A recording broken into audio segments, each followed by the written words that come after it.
Hello dear students. तो आज मैं आपको एक्सपेरिमेंट का थर्ड पार्ट दिखाने जा रहा हूँ। थर्ड पार्ट किस चीज़ का? आपको पता ही है कि हम लोग पोटेंशियोमीटर एक्सपेरिमेंट कर रहे थे, तो उसके दो पार्ट्स हम लोग कर चुके हैं। आइए उसका थर्ड पार्ट देखते हैं। तो थर्ड पार्ट में ये आपको जो नॉर्मली आपको पावर सप्लाई दिखता है वो है, फिर ये है आपका प्लग की, ये है रियोस्टैट, ये आपका पूरा पोटेंशियोमीटर वायर। एंड यहाँ पे सिर्फ एक ही सेल का इस्तेमाल होगा जिसका आपको रेजिस्टेंस निकालना है, तो इसे आप ई कहेंगे, ई। हालांकि ऐसे वाले जो दो हमने इस्तेमाल किए थे पिछले एक्सपेरिमेंट में, ब्लू वाले, उसको हमने E one and E two नाम दिया था, बट आप इसको सिर्फ ई कहेंगे। तो ये हमारा ई है, इसका आपको इंटरनल रेजिस्टेंस पता करना है। ये जो है आपका बेसिकली एक रेजिस्टेंस बॉक्स है। ये हमने अब तक यूज़ नहीं किया था दो पार्ट्स में, बट अब हम इसको यूज़ करेंगे इस वाले पार्ट में, थर्ड वाले पार्ट में। इंटरनल रेजिस्टेंस निकालने के लिए ज़रूरी है, इंटरनल रेजिस्टेंस निकालने के लिए ज़रूरी है कि ये जो बंदा है ना, ये बेसिकली क्या हो कि करंट छोड़े सर्किट में, क्लोज सर्किट में। तो इससे और इससे मिला के, ये दोनों से मिला के एक क्लोज सर्किट बन रहा है। अगर क्लोज सर्किट में करंट जाएगा तब जाके इसका इंटरनल रेजिस्टेंस पिक्चर में आएगा, जो कि अब तक नहीं आ रहा था। इसका इंटरनल रेजिस्टेंस अब तक पिक्चर में नहीं आ रहा था, अब तक यूज नहीं हो रहा था। बट अब इसका इंटरनल रेजिस्टेंस एक्चुअल में आपको देखने मिलेगा, बिकॉज ये करंट इस लूप से छोड़ने वाला है, ये दोनों मिलके एक लूप में है। अच्छा, अब पिछले वाले में हम लोगों ने कॉम्यूटेटर की यूज किया था, यहाँ पे प्लग की यूज करेंगे। ये प्लग की का काम क्या है? जब मैं इस प्लग की को बेसिकली लगा दूंगा ना, तब जाके इसमें से करंट फ्लो होना स्टार्ट होगा इन दोनों के बीच में, इन दोनों के बीच में। और अगर मैं इसे हटा दूंगा तो आप समझ सकते हैं कि ये जो है ना सर्किट से बाहर हो जाएगा, सर्किट से बाहर हो जाएगा, और सिर्फ इस बंदे की हम लोग लेंथ बैलेंस करेंगे। और ये तो आपका नॉर्मल गैल्वेनोमीटर है ही, एंड यहाँ पे हमारा जॉकी रखा हुआ है, आप लोग देख सकते हैं। तो चलिए दोस्तों आगे बढ़ते हैं, एंड बेसिकली ये जो डायग्राम है इसे समझने की कोशिश करते हैं। तो ध्यान दीजिए, ये जो डायग्राम है बहुत ही सिंपल है। इसमें ये पॉइंट ए है, पॉइंट ए पर जो है आपका मतलब यानी कि मेन पावर सप्लाई वो कनेक्टेड है, उसका पॉजिटिव। साथ में यहाँ से आपके दो और जगह पे वायर जा रहा है। एक वायर है जो बेसिकली जो हमारा सेल है जिसका हमको इंटरनल रेजिस्टेंस निकालना है, उसके पॉजिटिव पे भी जा रहा है, और एक रेजिस्टेंस बॉक्स पे भी जा रहा है। तो आइए देखते हैं पॉइंट ए पर तीन वायर्स है कि नहीं। तो देखिए ये पॉइंट ए है, यहाँ से एक वायर जो निकला बेसिकली वो देखिए कहाँ गया है, आप देख सकते हैं इस मेन सप्लाई, ये मेन सप्लाई है ना, तो इसके प्लस पे गया है। और जो दूसरा ब्लू वाला वायर है, देखिए मैंने दो ब्लू वायर यूज़ किए है ना, तो वो इस बंदे के प्लस पे गया है, जिसका हमको बेसिकली निकालना है इंटरनल रेजिस्टेंस इस बंदे का। तो सप्लाई पे भी गया है, इस सेल पे भी गया है। अरे देखिए यहाँ से सप्लाई पे भी गया मेन सप्लाई, और इस सेल पे भी गया, इस सेल के भी प्लस पे गया हुआ है। और तीसरा कहाँ गया? रेजिस्टेंस बॉक्स में। तो देखिए ये मैंने ऑरेंज वायर यूज़ किया, थोड़ा अलग कलर का, तो ये रेजिस्टेंस बॉक्स पे भी गया हुआ है। सो रेजिस्टेंस बॉक्स के एक टर्मिनल पे गया हुआ है। अब रेजिस्टेंस बॉक्स का जो दूसरा वाला टर्मिनल है वो प्लग की से कनेक्टेड है। तो रेजिस्टेंस बॉक्स का जो दूसरा वाला टर्मिनल है वो बेसिकली आप देख ही सकते हैं कि वो कनेक्टेड है यहाँ पर, इससे कनेक्टेड है ना, प्लग की से। अच्छा, प्लग की का जो दूसरा वाला छोर है वो देखिए यहाँ कहाँ जा रहा है। देखिए आप देख सकते हैं कि वो सेल के, इस सेल के जिसका इंटरनल रेजिस्टेंस निकालना है उसके माइनस में जा रहा है। तो चलिए यहाँ पे देखिए डायग्राम में देखिए, यस, तो ये जो है आपका प्लग की का जो दूसरा वाला एंड है, ये आपका बेसिकली किस में जा रहा है? माइनस में जा रहा है, माइनस में। अच्छा, वो माइनस में ही सिर्फ नहीं जा रहा है, बल्कि वो वाला एंड गैल्वेनोमीटर में भी जा रहा है। तो इसलिए मैंने यहाँ पे दो वायर्स लगा रखे हैं, है ना, दो वायर्स लगा रखे हैं। मतलब क्या हो रहा है ना कि ये वाला जो टर्मिनल है ना सिर्फ इससे कनेक्टेड है बल्कि गैल्वेनोमीटर से भी कनेक्टेड है। ठीक है, तो आप देख ही सकते हैं कि ऐसा हो रहा है, बराबर है। अरे ध्यान से देखो, ये जो है ये वाला एंड, ये प्लग की से भी कनेक्टेड है, गैल्वेनोमीटर से भी कनेक्टेड है। मतलब ये तीनों चीज़ें हैं ना आपस में कनेक्टेड हैं, ये और ये आपस में कनेक्टेड हैं। ठीक है, तो वो चीज़ हमें यहाँ पे भी देखने मिल रही है, यहाँ पर, है ना, प्लग की, नेगेटिव ऑफ द सेल और गैल्वेनोमीटर तीनों में कनेक्टेड है। ओके, तीनों आपस में कनेक्टेड है। अच्छा, और ये जो गैल्वेनोमीटर का दूसरा वाला एंड है, दूसरा टर्मिनल है, ये आपका जॉकी से कनेक्टेड है, जॉकी से। तो बेसिकली देखिए गैल्वेनोमीटर का जो दूसरा एंड है जॉकी से कनेक्टेड है, जिसको हम स्लाइड करेंगे वायर पे, जिसको हम वायर पे स्लाइड करेंगे, है ना। अच्छा, ये वायर का जो बी वाला पार्ट है, सॉरी ये वाला पोटेंशियोमीटर वायर का जो बी वाला पार्ट है वो रियोस्टैट से कनेक्टेड है। तो आइए देखते हैं रियोस्टैट से कनेक्टेड है कि नहीं। तो ये वाला जो बी वाला पार्ट है ये आप देख सकते हैं कि रियोस्टैट के बेसिकली एक फिक्स टर्मिनल से कनेक्टेड है ना, फिक्स से। अरे आप देखिए ना, तो फिक्स वाले से, नीचे वाले से कनेक्टेड है। और जो ये दूसरा वाला है, दूसरा वाला एंड है जो रियोस्टैट का दूसरा वाला है ग्रे कलर का, तो ये ग्रे कलर वाला जो है प्लग की से कनेक्टेड है। इधर देखो, इधर देखो, ध्यान से देखो। तो ध्यान से अगर आप देखोगे तो ये जो बी वाला है, बी कनेक्टेड है रियोस्टैट के एक एंड से, और रियोस्टैट का दूसरा एंड प्लग की से कनेक्टेड है। और प्लग की तो फिर माइनस से कनेक्टेड है ही। प्लग की जो है वो देखिए इस मेन सप्लाई के माइनस से कनेक्टेड है, आप देख ही सकते हैं बहुत आसानी से। अच्छा, पिछले जो दो पार्ट में हमने देखा था ना, हमने क्या किया था ना कि एक नीचे इधर कनेक्ट किया था फिक्स्ड पे, और एक फ्लोटिंग पे कनेक्ट किया था।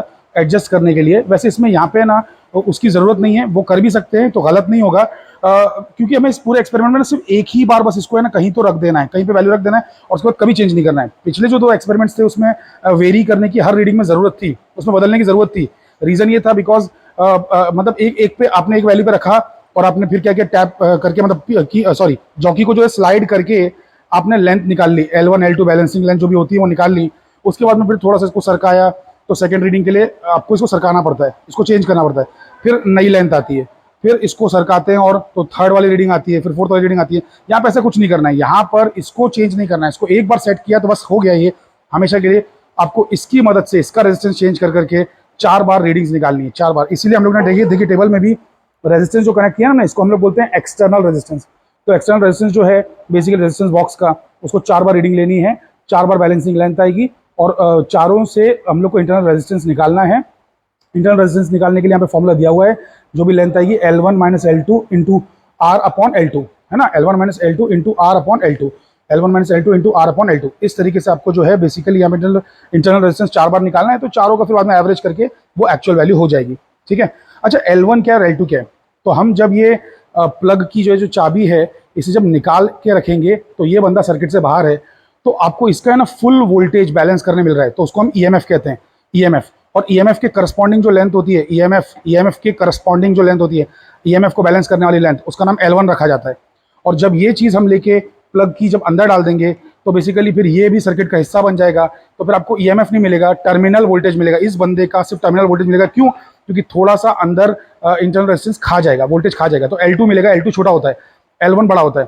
तो जब ये सर्किट में नहीं है तो जो बैलेंसिंग लेंथ मिलेगी उसका नाम है L1, और जब ये सर्किट का हिस्सा है तो करंट अंदर बहना स्टार्ट होगा, तो बेसिकली आपको जो बैलेंसिंग लेंथ मिलेगी वो है L2, जो कि थोड़ी सी कम आएगी। ठीक है, तो आइए चलिए एक्सपेरिमेंट हम लोग स्टार्ट करते हैं। तो चलिए मैं यहाँ से स्विचेस जो है वो ऑन कर देता हूँ। तो स्विच ऑन हो चुका है, बेसिकली यहाँ से भी इसको मैं ऑन कर देता हूँ। पावर सप्लाई को, पावर सप्लाई ऑन हो चुकी है, इसमें 0 0 दिखा रहा है, इसको कम से कम ऐसा 5 या 6 वोल्ट्स पे आप रख सकते हैं। चलिए 6 वोल्ट पे इसको मैंने एडजस्ट कर दिया। 6 वोल्ट आपको ऊपर दिखाई दे ही रहा होगा, है ना, 5.99 है, ठीक है, वो 6 ही है। ठीक है, तो 6 वोल्ट पे मैंने इसको रख दिया है। चलिए अब आगे बढ़ते हैं, और हम क्या करना है कि इस बंदे का अभी बैलेंसिंग लेंथ हमको चेक करना है। इस बंदे का बैलेंसिंग लेंथ ये सर्किट से बाहर है, क्यों? क्योंकि प्लग की मैंने लगाई नहीं है, सर्किट से बाहर है, तो इसका जो बैलेंसिंग लेंथ है वो L1 होगा, वो ईएमएफ बैलेंस करेगा। तो ये टैप की मैंने अपने हाथ में पकड़ लिया, टैप की नहीं है, सॉरी, इसको बार बार मैं टैप की बोल देता हूँ, भूल जाता हूँ। ये जॉकी है, जॉकी, क्योंकि स्लाइड कर रहा है ना ये। तो बेसिकली अब आप देख रहे हैं 0 पे है। जब मैं इसको ऐसा A पे टच करूंगा तो ये एक साइड में जाएगा। देखिए ये गया, लेफ्ट में गया कि नहीं गया? थोड़ा बड़ा करके दिखा रहा हूँ, ये देखिए गया लेफ्ट में, है कि नहीं? अब B पे टच कर रहा हूँ तो दूसरे साइड पे जाना चाहिए, भले थोड़ा सा ही जाए लेकिन जाए। हाँ देखो, एक सेकंड, हाँ बराबर टच नहीं हो पा रहा है, मेरे हाथ बार बार लड़खड़ा रहे। हाँ देखो अब टच हो गया, तो ये गया राइट पे। ये दोनों साइड पे जाना बहुत ज़रूरी है। ठीक है, इधर लेफ्ट में गया, इधर राइट में गया, तभी जाके आपको बीच में कहीं नल डिफ्लेक्शन आएगा ना, है ना। अरे बाबा, यहाँ टच किया स्टार्टिंग में तो एक साइड में आना चाहिए, और एंड में टच किया तो दूसरी साइड आना चाहिए, दूसरे साइड, तभी तो जाके ना बीच में आएगा ना। जब मैं यहाँ पे ऐसे पूरा वायर में चलाऊंगा, तब वायर में चलाऊंगा तब बीच में कहीं पे नल पॉइंट आएगा, वही नल पॉइंट हमें ढूंढना है। तो देखिए मैं इसे चलाना स्टार्ट कर रहा हूँ और साइड बाय साइड वहां देखते जा रहा हूँ।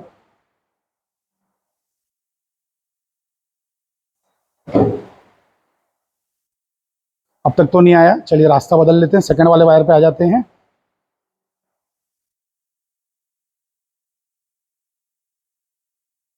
सेकंड वाले पे भी नहीं आया, थोड़ा आगे बढ़ते हैं, थर्ड वाले पे ट्राई कर रहे हैं, थर्ड पे भी नहीं आया है, फोर्थ वाले पे मैं आ चुका हूँ, चौथे वायर पे।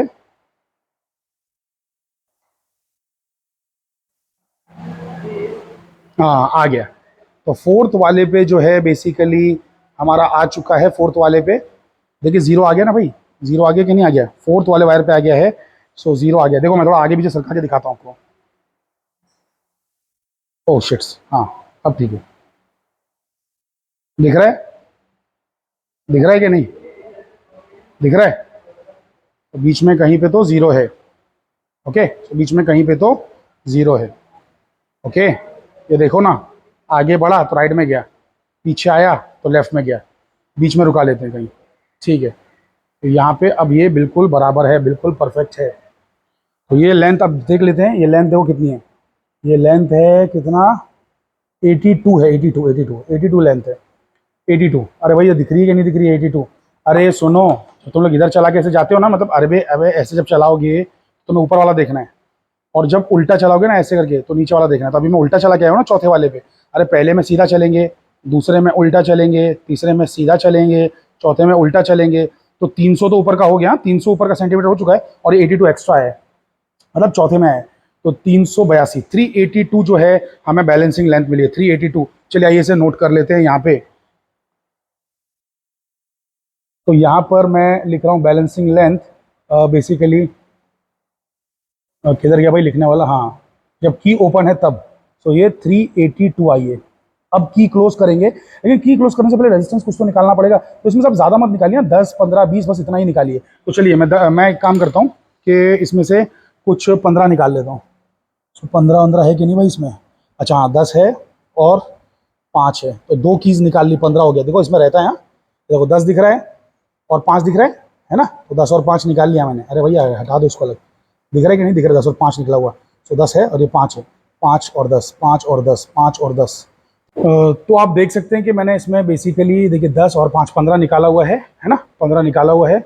अभी मैं इसको बैलेंस करता हूँ, ये सर्किट में है, देखो टैप की इसकी मतलब सॉरी प्लग की लगा दिया, प्लग की लगा दिया तो सर्किट में आ गया। अब इसमें करंट बहना स्टार्ट करेगा। So let's see. तो यहाँ पे आप देख सकते हैं बैलेंसिंग लेंथ कुछ तो चेंज हो जाएगी। ओके, सो यहाँ पर मुझे यहीं पे कहीं पे बैलेंसिंग पॉइंट मिल जा रहा है ना, बहुत ही कम वैल्यू पे बैलेंसिंग पॉइंट आ जा रहा है। सो बैलेंसिंग पॉइंट कितने पे आ गया भाई? ये देखो, ये देखो कितनी वैल्यू पे आ गया, 54 पे ही आ गया, सिर्फ 54। ये देखो 54 दिख रहा है कि नहीं दिख रहा है? 54 पे आ गया। सो 54 मुझे ले लेना है, ठीक है। तो आपको पता है ना, जब वो की निकली हुई थी 382 पे आ रहा था, और ये देखो वापस से की निकाल रहा हूँ आपके सामने, आपको विश्वास नहीं हो रहा है तो अरे निकल जा भैया, निकल गया। इसको ला रहा हूँ, ये देखो किधर गया भाई, चौथा वाला वायर, चौथे वाले वायर पे बैलेंस हो रहा था, ठीक है। ये देखो चौथा वाला वायर पे कहाँ है, देखो आ गया ना 82 पे वापस से। अरे भैया देखो दिख रहा है कि नहीं दिख रहा है? हाँ 82 83 के बीच में, ठीक है, बट 82 पे आ गया ना, 382। तो जब ये नहीं लगा है तो अब जब ये लगा दूंगा तो वो सर्किट का हिस्सा बन चुका है। अरे वो बंदा सर्किट का हिस्सा बन चुका है। तो बेसिकली अब देखो कितना हो रहा है, पहला वाला देखो, अच्छा इधर देखो, ये पहले वायर पे टच किया ना तो लेफ्ट में, सीधा चौथे वायर पे गया ना सीधा राइट में चला गया। देखो चौथे वायर पे टच करके राइट में चला गया, मतलब थर्ड वायर पे भी देखो राइट में, सेकंड वायर पे भी देखो राइट में, तो फर्स्ट वायर पे ही कहीं आने वाला है ना, फर्स्ट वायर पे ही कहीं आने वाला है। अरे मैंने सब ट्राई कर लिया भाई, तुमको भले दिख रहा नहीं हो। थर्ड पे देखो राइट में, सॉरी सेकंड पे राइट में था, थर्ड में राइट में गया, फोर्थ में भी राइट में जा रहा है। तो फर्स्ट वाले वायर पे आ जाओ, हाँ यहाँ पे कहीं पे हमको जो है बैलेंसिंग पॉइंट मिलेगा, बैलेंसिंग पॉइंट मिलेगा।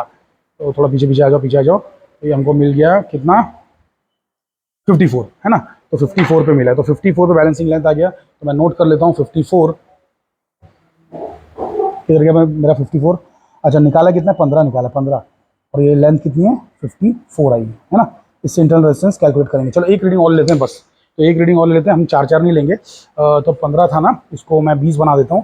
तो 20 बनाने के लिए मुझे ये 20 की चाबी निकालना पड़ेगी, 5 की चाबी घुसाना पड़ेगी, तो अच्छा 10 की भी चाबी घुसाना पड़ेगी ना भाई, तभी 20 होगा ना। तो ये 20 दिख रहा है, 20 दिख रहा है कि नहीं? दिस 20, ठीक है।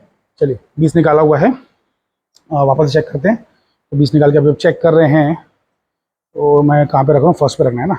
चलो लेट्स सी, चल रहा है कि नहीं चल रहा है, नहीं आ रहा है, नहीं आ रहा है, नहीं आ रहा है, नहीं आ रहा है, आ रहा है, आ रहा है, आ रहा है, यस। तो अब आके ये हो गया राइट, यहाँ बैलेंस हो गया, कमान कमान बराबर, यहाँ बैलेंस हो गया। ये लेंथ कितनी है, ये देखो 66 दिख रहा है। अरे भैया 66 सामने है, देखो वो वाला देखना है। अरे बाबा तुम ऐसे चल रहे हो ना, इस तरीके से लेफ्ट से राइट में जा रहे हो ना, पहले वायर पे तो ऐसे ही जाते हैं ना। तो 66, तो 66 जो है उस पर आपको नल डिफ्लेक्शन मिल रहा है, तो 20 पे आपको लिखना है 66, ठीक है। मैं लिख देता हूँ, ये देखिए 20 पे आपको 66 दिख रहा है कि नहीं दिख रहा है? सो 15 पे 54 था, 20 पे आपको 66 आया है, ठीक है। अब निकालते हैं इसमें 25 कर देते हैं इसको। तो चलो 25 भी कर दे रहा हूँ मैं आप लोगों के लिए। 20 और 5, 20 और 5 25, 25 पे चेक कर लेते हैं।